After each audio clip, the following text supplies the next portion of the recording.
Hello guys, welcome to channel Musk Physics. आज हम लोग गोलीय दर्पण से संबंधित कुछ परिभाषाएं सीखेंगे, कुछ मेन पॉइंट सीखेंगे, कुछ मूल बिंदु सीखेंगे। ठीक है ना।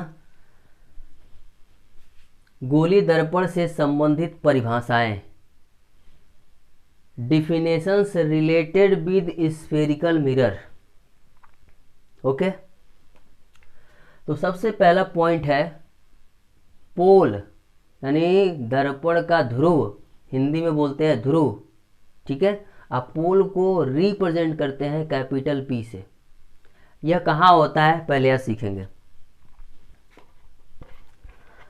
मान लीजिए यह एक मिरर है, अभी कोई सा भी मिरर है चलेगा। तो मिरर का ये जो पृष्ठ है, यह पृष्ठ है मिरर का। यह जो पृष्ठ है, इस पृष्ठ का कोई न कोई मिड पॉइंट होता होगा। तो इस मिरर के पृष्ठ का जो पॉइंट है, मिड पॉइंट, उस मिड पॉइंट को ही, उस मध्य बिंदु को ही हम लोग कहते हैं पोल। जैसे ये मिड पॉइंट है तो ये मिड पॉइंट पोल कहलाएगा। ठीक है, ये आपका पोल निकल गया, ये पोल रहा, यह मिड पॉइंट। ठीक है, तो क्या समझ में आ रहा है कि मिड पॉइंट, चाहे कोई भी मिरर हो, अगर यह मिरर अवतल दर्पण होता तो मिड पॉइंट यहाँ होता, अंदर से होता। ठीक है, तो क्या समझ में आया कि पोल जो है, मिरर का जो क्षेत्रफल होता है, पृष्ठ का जो क्षेत्रफल होता है, उस क्षेत्रफल का मिड पॉइंट को ही क्या बोलते हैं, पोल बोलते हैं, ध्रुव बोलते हैं। और ध्रुव को रिप्रेजेंट करते हैं कैपिटल पी से। ठीक है, ध्रुव को कैपिटल पी से दर्शाते हैं। क्योंकि यह दर्पण पढ़ रहे हैं तो दर्पण का ध्रुव कहलाएगा। ठीक है ना। अगला पॉइंट है centre of curvature. Centre of curvature, इसको हिंदी में बोलते हैं वक्रता केंद्र। सेंटर ऑफ कर्वेचर को वक्रता केंद्र कहते हैं। ठीक है ना, हिंदी में। और इसको भी रिप्रेजेंट किया जाता है कैपिटल सी से। तो सेंटर ऑफ कर्वेचर को कैपिटल सी से रिप्रेजेंट किया जाता है।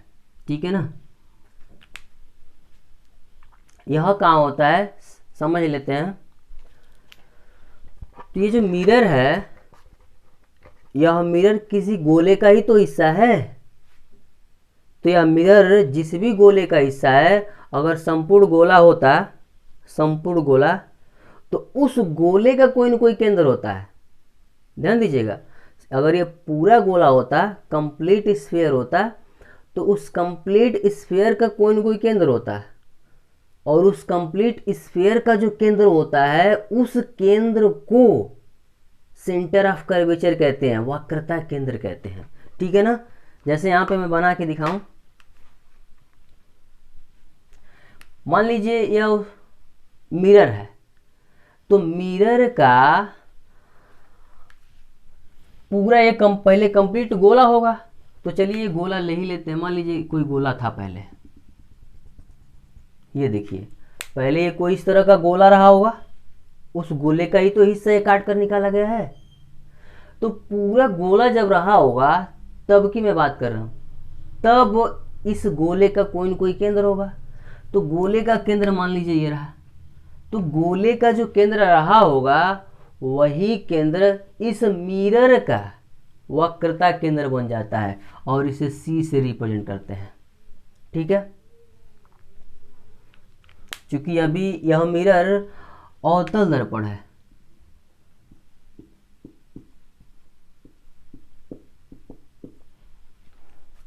अगर हम उत्तल दर्पण बना लें, कैसे अवतल दर्पण है, इसका जो परावर्तक तल है ये रहा,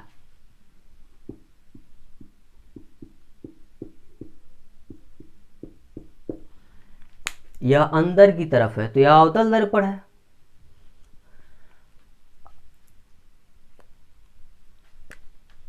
मान लीजिए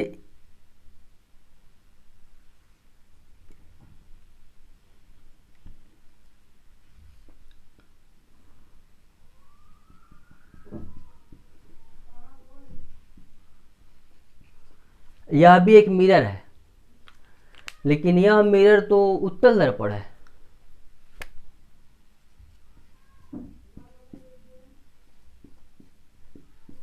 ठीक है, तो यह भी किसी गोले का ही हिस्सा होगा, तो उस गोले को कंप्लीट कर लेता हूं मैं।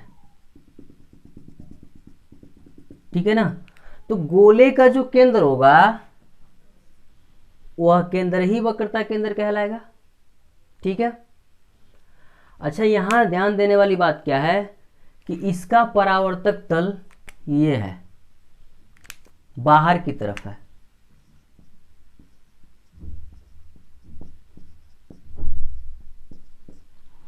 और ये ऑप्शनल क्वेश्चन में आता है, ध्यान से समझने की कोशिश करिएगा।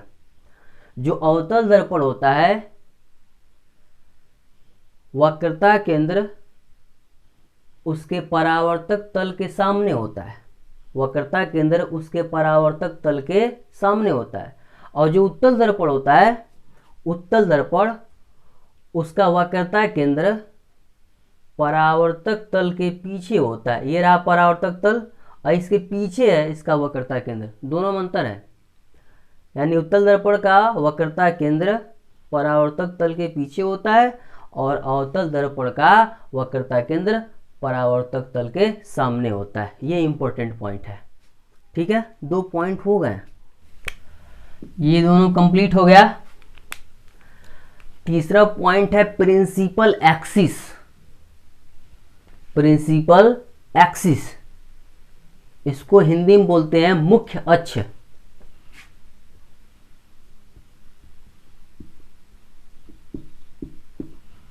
मुख्य अक्ष, प्रिंसिपल एक्सिस।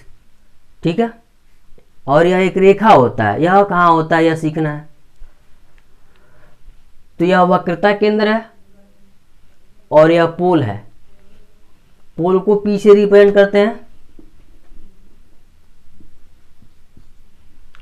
ठीक है ना, तो ये जो वक्रता केंद्र है, इस वक्रता केंद्र और पोल से होते हुए एक लाइन खींच दे, एक रेखा खींच दे। यानी वह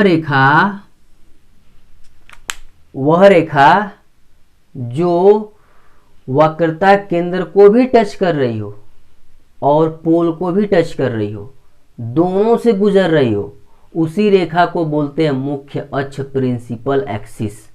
ठीक है, प्रिंसिपल एक्सिस किसको बोलते हैं? वह रेखा जो पोल और वक्रता केंद्र दोनों बिंदुओं से गुजर रही हो, उसी को बोलते हैं मुख्य अक्ष, प्रिंसिपल एक्सिस। सिर्फ एक पॉइंट से गुजरेगा तो नहीं, सिर्फ एक पॉइंट से गुजरेगा तो नहीं, वह रेखा जो दोनों पॉइंट से गुजर रहा हो उसको ही प्रिंसिपल एक्सिस कहते हैं, मुख्य अक्ष कहते हैं।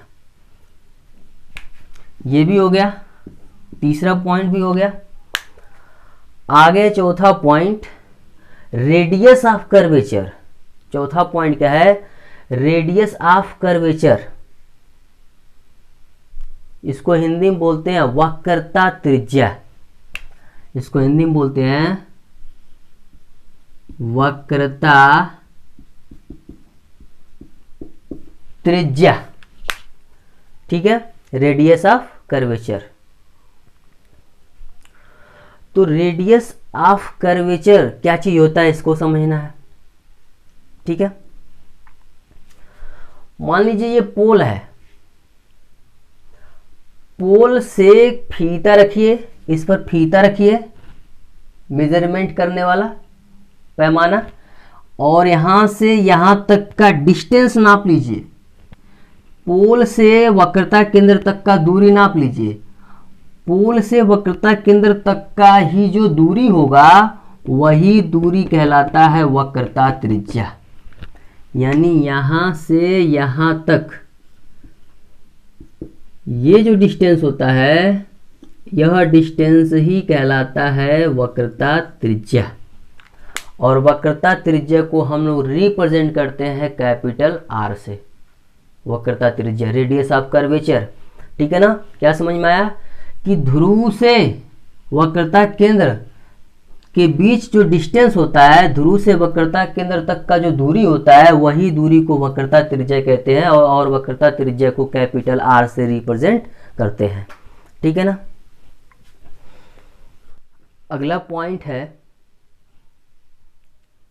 प्रिंसिपल फोकस, इसको OR करके मेन फोकस पॉइंट भी कहते हैं। ठीक है, यह बड़ा इंपॉर्टेंट है प्रिंसिपल फोकस। तो इसको समझ लेते हैं। प्रिंसिपल फोकस,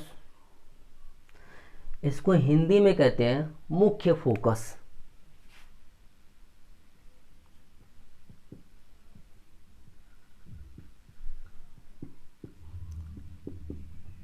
या करके इसका एक और नाम है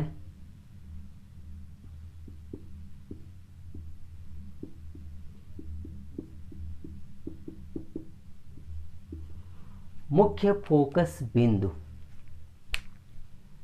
ठीक है, और ध्यान से समझने की कोशिश करिएगा।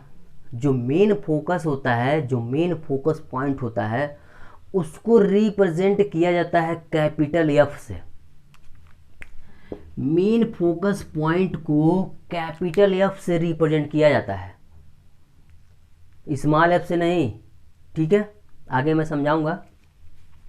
मैं दोनों मिरर बना लेता हूं। मिरर का पोल, उसका centre of curvature, radius of curvature और प्रिंसिपल एक्सिस। और अब हम लोग सीखेंगे प्रिंसिपल फोकस, यानी फोकस, मुख्य फोकस, यानी कि मुख्य फोकस बिंदु। इसमें हम लोग मुख्य फोकस बिंदु को खोजेंगे। तो मुख्य फोकस बिंदु खोजना हो ना, तो इसके लिए हम एक लाइट को इंसिडेंट कराते हैं, एक लाइट को इस पे गिराते हैं। आपतित किरण जो जाती है वह प्रिंसिपल एक्सिस के पैरेलल लेते हैं। ठीक है, ये जो प्रिंसिपल एक्सिस है इसके पैरेलल एक लाइट लेंगे, तो इसके समांतर जो लाइट इस पर जाएगी, टकराएगी, और टकरा कर जो मुड़ेगी, ठीक है, तो वह लाइट इस प्रिंसिपल एक्सिस को किसी न किसी पॉइंट पर काटेगी। ठीक है, यह परावर्तित किरण, कौन सी किरण? परावर्तित किरण। बड़े ध्यान से समझने की कोशिश करिएगा कि आपतित किरण प्रिंसिपल एक्सिस के पैरेलल हो तो परावर्तित किरण, परावर्तित किरण प्रिंसिपल एक्सिस को जिस पॉइंट पर काटती है उस पॉइंट को ही मेन फोकस पॉइंट या मुख्य फोकस कहते हैं। ठीक है, या मेन फोकस कहते हैं। ठीक है, या प्रिंसिपल फोकस कहते हैं। तो ये आपका रहा प्रिंसिपल फोकस या पॉइंट, और इसको रिप्रेजेंट करते हैं कैपिटल एफ से। ठीक है, ये रहा फोकस पॉइंट। इसमें भी देख लेते हैं।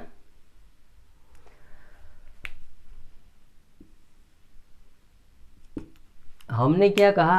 आपतित किरण, इंसिडेंट रे प्रिंसिपल एक्सिस के पैरेलल हो।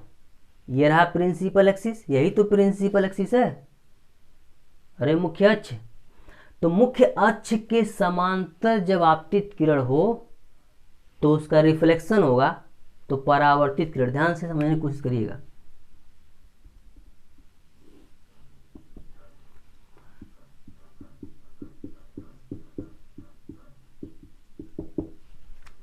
यही तो परावर्तित किरण है।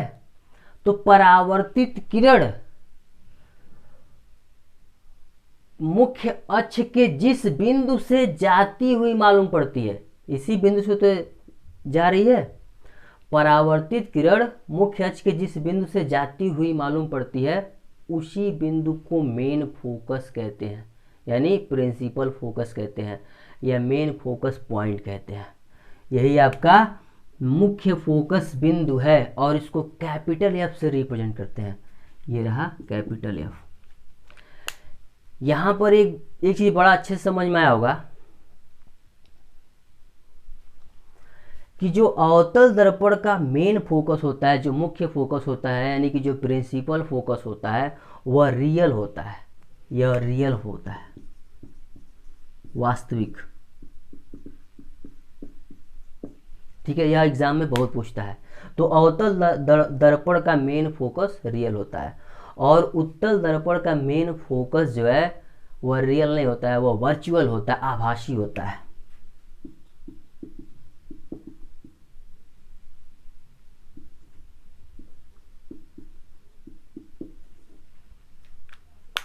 वर्चुअल। ठीक है। फोकल लेंथ, इसको हिंदी में बोलते हैं फोकस दूरी।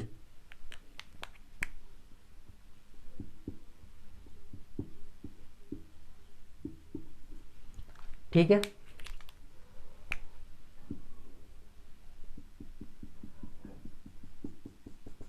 मान लीजिए एक मिरर है,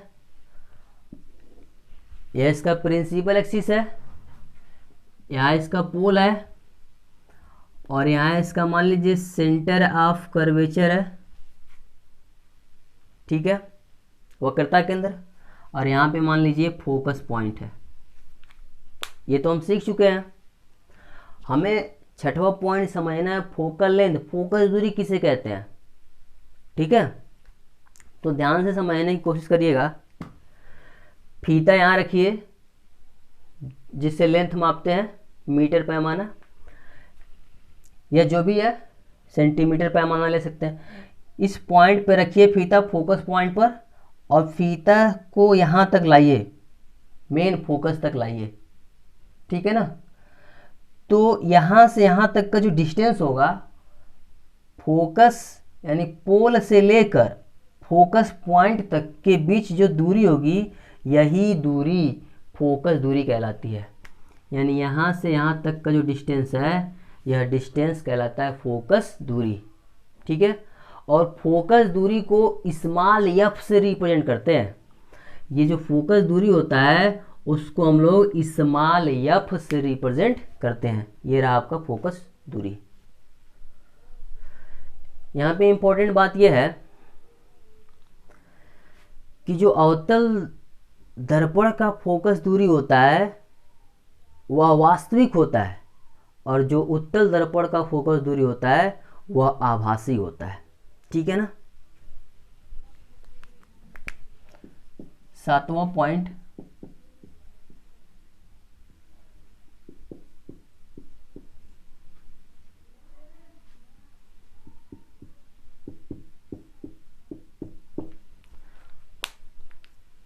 सातवां पॉइंट है फोकस तल, फोकल प्लेन। मान लीजिए यह एक मिरर है, मिरर का यह प्रिंसिपल एक्सिस है, यह पोल है, यह सेंटर ऑफ कर्वेचर है, यह फोकस पॉइंट है। ठीक है।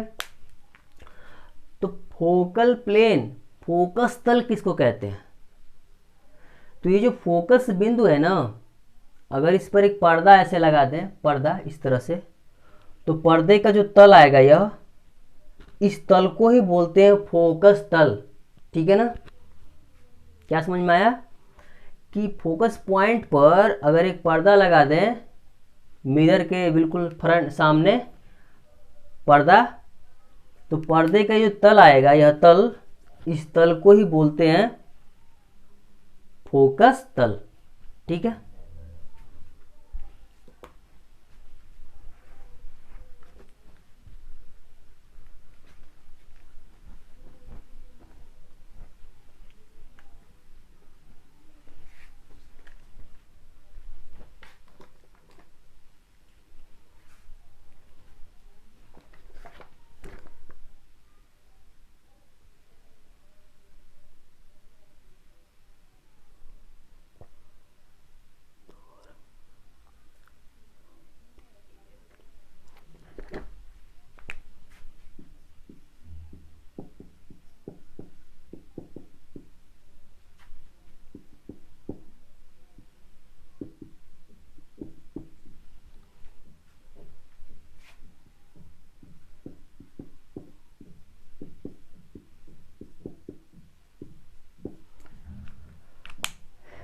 दर्पण का द्वारक, अपर्चर, ठीक है। द्वारक से मतलब यह है कि दर्पण कितना छोटा है या दर्पण कितना बड़ा है। जैसे मान लीजिए यह एक मिरर है, तो इस मिरर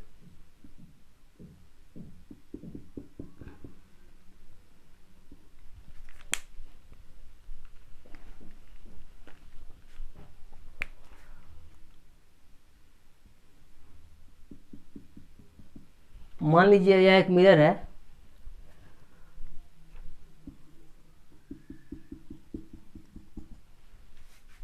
और यह भी एक मिरर है। यह मान लीजिए यम है और यह मान लीजिए एन है, दो मिरर है, यह यम नाम का मिरर और यह एन नाम का मिरर। तो इसमें अगर लाइट खूब ज़्यादा यहाँ से लाइट निकल रही है, ठीक है, यहाँ से लाइट भेजा जा रहा है,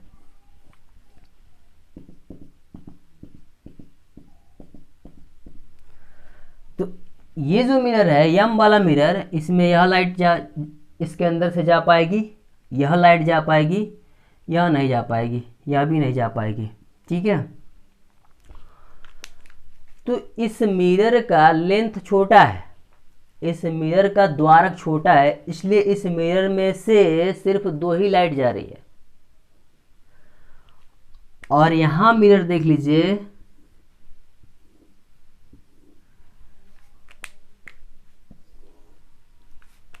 यह जो मिरर है इसका द्वारक बड़ा है, यन वाला मिरर, इसलिए इसमें से एक दो तीन, इसमें तीन लाइट होकर जा रही है। तो द्वारक का मतलब है कि उसमें से अगर द्वारक छोटा होगा तो उसमें से ज़्यादा कम लाइट उसमें से होकर जाएगा, लाइट की जो इंटेंसिटी होगी उसमें से कम जाएगी।